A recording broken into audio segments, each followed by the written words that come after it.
Siguro proud yung nanay mo kasi successful yung mga anak niya, no? Oo naman, tita. Nagbunga lahat ng paghihirap ni nanay sa kanila. Deserve nyo yan. Malapit nyo nang malaman ng totoo, walang sikretong hindi nabubunyag. Pasok na po ako, tita. Sige. Hello, Nay! Nandito na yung anak mong doktor, all the way from New York! Hi, Nay! Nandito na yung anak mong teacher, all the way from Central Elementary School! Hello, Nay! Nandito na yung anak mong engineer. Naiyak naman ako. Nakumpleto din kayo magkakapatid. Sana nakikita to ng tatay niyo. Masaya ako na nandito kayo, ate, kuya. Sana maging successful din ako na kagaya nyo. O siya na, kumain na kayo ha? Galing pa kayo sa malalayo eh. Wow naman, Mare. Bigatin na yung mga anak mo. Saya-saya. Oo naman, Mare. Ilang taon din akong kumayod para mapagtapos lang sila. Pero worth it naman, di ba? Teka, Mare, para mas masaya, may kailangan kang malaman. Oh, eto. Ha? Ano to, Mare?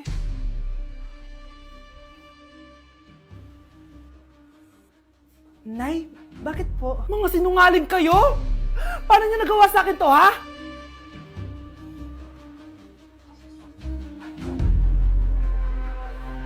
Anak, kunin mo yung cellphone ko sa kwarto. May tumatawag ata. Sige po, Nay.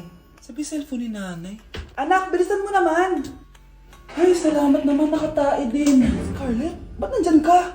Di ba pinukuha ko sa cellphone ko? Pinagsasabi mo, Nay. Kanina pa ako dito sa loob. Nay, eto na po cellphone niyo.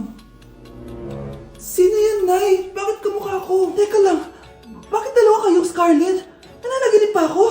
Nay, ako yung totoong Scarlett. Ha? Sinungaling! Ako to, Nay. Ang totoong Scarlett. Sandali nga! Hindi na ako tutuwa sa inyong dalawa, ha?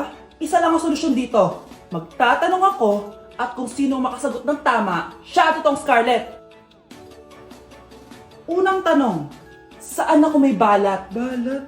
Nay! Sa puwet! Nay! Sa kifi. Tama! Kifi. Ha? Totoo ba, Nay? O, diba? Alam ko. Susunod na tanong. Ano ang timbang ko? Mukha kang 100 kilos, Nay. 75 kilos? Tama! 75 kilos! Yes! Huling tanong. Ano ang birthday ko? Birthday? Mahina pa naman ako sa ganyan. April 14, 1977? April 15, 1977. Tama! Ikaw nga ang totoong Scarlett! At ikaw, dahil talo ka, lumayas ka na dito, impostor! Ay! Sino ba kasing Scarlett na yun? Bakit kamukha ko siya? Anak, kilalang kilala mo talaga ako, no? Siyempre naman, Nay. Anak mo ko eh. Worth it lahat ng pagpaparetoke ko dahil sinira mo ang mukha ko noon. Ngayong napaniwala na kita, gaganti na ako sa'yo. Nay, ang taas ng grades ko, oh. Congrats. Kain tayo sa labas, Nay. Sabi niyo, pag mataas grades ko, kakain tayo. Wala akong time, anak. Nay, nagugutom po ako. Anak, may ginagawa ko. Nay, di po ba kayo magluluto? Ano ba yung anak? Ang tanda mo na, di mo pa rin kaya magluto para sa sarili mo? Kita mo ang dami ginagawa dito? Storbo to. Sige po, Nay. Ako na lang po magluluto. Mari! Oh, Mari, ba't parang takot ka? Ang dami na kasi nawawalang bata sa barangay natin. Yung kapitbahay natin, 4 na araw na nawawala yung anak niya. Baka naman nag-away lang sila tapos lumayas yung anak niya. Basta ikaw, Scarlett, palagi kang mag-iingat, ha? Sige po, tita. Masyado ko nagpapaniwala sa fake news, Mari. Nay, tignan niyo po yung drawing ko, oh. Ang ganda, anak. Di mo pa naman nakita, eh. Nay, punta po kayo sa school bukas. Kakanta po ako sa stage. Sige, anak. Pupunta ako pag may free time ako. Talaga, Nay? Yay! Uy, Mare, kakanta anak mo ngayon. Hindi ka ba pupunta? Hindi na siguro, Mare. Marami pa akong gagawin. Hinihintay ka nun. Pagbigyan mo na. Minsan lang. Naku, Mare. Sagabal lang yun sa trabaho ko. Sige na. Marami pa akong gagawin, no? Nasaan ka na ba, Nay? Malapit na akong tawagin. Hindi ka mahal ng nanay mo. Mahal ako ng nanay ko! Tao po! Bakit po, sir? Kayo ba yung nanay ni Scarlett? Opo. Ma'am, nawawala po yung anak nyo. Ano? Si Scarlett? Aware naman siguro kayo na maraming nawawalang bata dito sa barangay natin, ma'am. Scarlett? Yung iba, ma'am, hindi na namin nahanap. Napakawalang kwenta mong nanay. Disturb mo yan. Ang dumi-dumi naman dito. Hoy, magwalis ka nga. Nay, parang masama po yung pakiramdam ko. Wala akong pake. Dumadahilan ka na naman, ha? Oh, magwalis ka. Sige po. Oh, magpunas ka din dyan, ha? Nay, lumalala po yung sakit na nararamdaman ko. Aba, galing mo din umarte, no? Bilisan mo dyan. Marami pa akong papagawa sa'yo. Best Actor? Anak? Anak?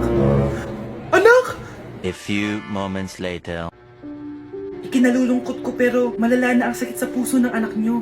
Hindi ko po alam, Dok. Sorry, anak. Kailangan na natin tong palitan sa lalong madaling panahon. Gawin niyo po lahat, Dok. Kailangan natin na magdodonate ng puso. Ako na pong bahala.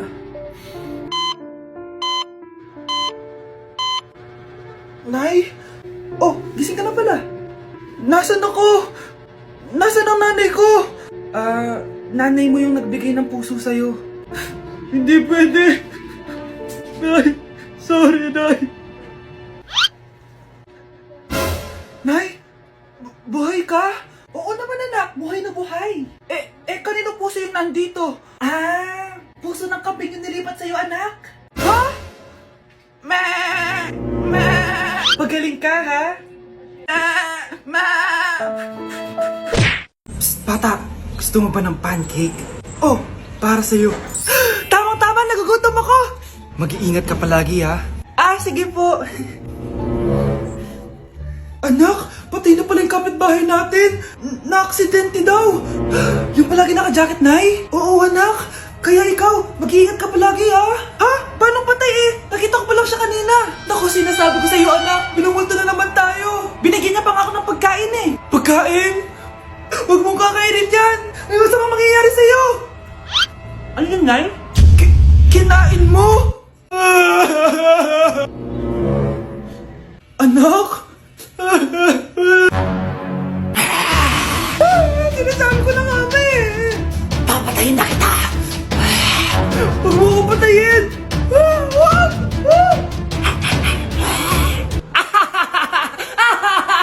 It's a prank! Punyeta ka? Prank-prank ka pa, ha? Maglinis ka nga. Sige po, Nay. Bilisan mo dyan, ha? Kundi ko papatayin ko. Nay, pakaya na yung multo. Kumakatok na. Ay, anong multo-multo? Delivery yan. Nag-text siya sa akin. Ay, nandito na order ko. Delivery.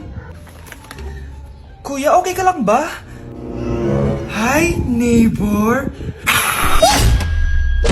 Anak, malapit na akong manganak. Magkakaroon ako ng kapatid, Nay. Oo, anak, magiging kuya ka na. Nakaka-excite naman, Nay. A few moments later. Mare, musta na? Uy, Mare, buntis ka din pala? Oo, Mare, malapit na nga akong manganak eh. Sabay pala tayo manganganak, Mare. Siguradong mas maganda anak ko kesa sa kanya. Di ka sure, mas maganda anak ko. Magmamana ba naman sa akin? Sakit na dyan ko. Manganganak ka na? Darling, tulungan mo ako. Anong mangyayari, darling? Manganganak bata ako, darling. Manganganak ka na? O sige, ikaw ka muna doon. Sakit na dyan ko. Manganganak na din ata ako. Manganganak ka din? Oo. Hinga kayo ng malalim, ha? Tapos, ire. Sige, malapit na. Di ko na kaya. Darling, eto na anak natin. Ang ganda ng anak ko. Ang ganda-ganda mo, anak. Ba't magkamukha anak namin? Ha? Ikaw ba tatay nun? Darling, I can explain. Mare. Walang hiya kayo. Darling. Mare. Magsama kayo. Gusto ko lang maging malinaw sa inyo na dito sa klase ko, ako ang nasusunod. Naintindihan? Ma'am, ito po yung assignment ko. Anong klaseng assignment to? Parang ginawa lang ng bata. Mababa lang grades mo dito, ha? Pinaghirapan ko yung assignment na yan. Sino ang pambansang bayani natin? Ma'am, Scarlett. Ang pambansang bayani natin ay si... Oops! Napakabagal mo sumagot. Ang pambansang bayani natin. Straight to the point ang kailangan ko sagot. Ayusin yung sumagot, ha? Hindi na kayo elementary. Opo, ma'am. Pinayagan ba kita kumain sa loob ng klase ko? Ma'am. Akin na yan. Kung ayaw niyong binabastos kayo, wag niyo akong bastusin. Oo, be. Kain tayo sa labas mamaya, ha? Hala, galit na si ma'am. Umalis lang ako saglit, ganyan na kayo. First meeting pa lang natin, pinapakita nyo ng mga ugali nyo. Buti pa yung kabilang section, tahimik lang. Kayo na ata ang worst section na napuntahan ko. Kung kami ang worst section, ikaw ang worst teacher. Ah, sorry po, ma'am. At dahil dyan, bibigyan ko kayo ng maraming assignment. Ma'am? Oh, Scarlett, kamusta ka? Sana ikaw na lang ulit teacher namin. Ang sungit ng bago naming teacher eh. Hayaan mo. Next quarter, ako na ulit ang magiging teacher nyo. Talaga, ma'am? Thank you, Lord! Anak, hanapin mo nga dyan yung pante ko. Ah, sige po, Nay. Ang dami naman nito. Ito ba yun? Salamat, ah. Ano pa kaya meron dito? Ah, ano yun? Ano to? Wishing Rose? Subukan ko nga. A few moments later.